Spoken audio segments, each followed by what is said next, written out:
A man clutches a bomb as a mother holds her child tight, begging him to stop, but the woman's terror only makes him desperate to escape through the front door. Moments earlier, 4 men walked into this neighborhood supermarket. Look closely, the man on the left grips a grenade. Seconds later, 3 consecutive explosions rocked the store. The 4th suicide bomber? The bald guy from the start. The girl's mother, likely dazed by the blasts, insists on fleeing through the main entrance. It's a horrific, chaotic, and tragic incident, 15 dead, including 2 children. Just days before, a similar attack unfolded at the US-Mexico border. Border Patrol detained a group of undocumented refugees when one broke away, calmly opened his backpack, and detonated an explosive as agents closed in. In the aftermath of the supermarket bombing, the Secretary of Defense vowed fiercely in a press conference to make the terrorists feel the full force of American military retaliation. Clues emerged quickly.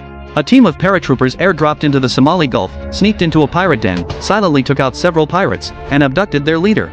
The flip-flop wearing man is CIA agent Matt, looking like a bearded Thanos, tasked with interrogating the pirate chief. 4 buckets of water sit on the floor. Fans of Sicario will recognize the implication of waterboarding. But Matt chooses a different tactic. He's using drones to livestream the pirates' home. "Talk, or I'll blow it up right here, right now," he says. His question: how did the terrorists reach Mexico? They couldn't have flown, they must have sailed, on a ship the pirates deliberately let pass. Who paid you to spare that vessel? When the pirate stays silent, Matt activates the live feed and calls his drone operator. Moments later, the pirate's home and his brother are reduced to ash. Matt switches the feed to the pirate's other relatives. "I can keep this up all day." Broken, the pirate reveals the smuggling ship was registered to Mexican kingpin Carlos. Matt heads straight back to Washington for his next orders. This is a small town on the Texas border. A teen is about to walk his 2 younger sisters to school. He tells their mom he'll be late for a science fair, responsible beyond his years, even though their family is poor. Instead of boarding the school bus, he waits for a car carrying his cousin, who promises him big money. The cousin knows the teen knows the border's 2 rivers like the back of his hand and has a passport, letting him cross freely. He wants to introduce his cousin to his boss. "This is the border," he says. "Money's easy if you're willing to risk your life." Back in DC, top officials, including the Secretary of Defense, meet with Matt. They're determined to take down Carlos' ruthless cartel, and Matt's reputation for efficiency and border expertise makes him their man. Matt argues against killing Carlos outright. Taking out the leader will only split the cartel into smaller, more violent groups. Better to turn them against each other. His plan: kidnap Carlos' daughter under the guise of a rival cartel attack, sparking a war. The mission must stay off the books. If this blows back, the US can't be linked to it, the officials stress. Matt is told to recruit a team and source weapons independently. The government will only fund it. Just to be clear, you want to see this thing through? I'm gonna have to get dirty. Dirty is exactly why you're here.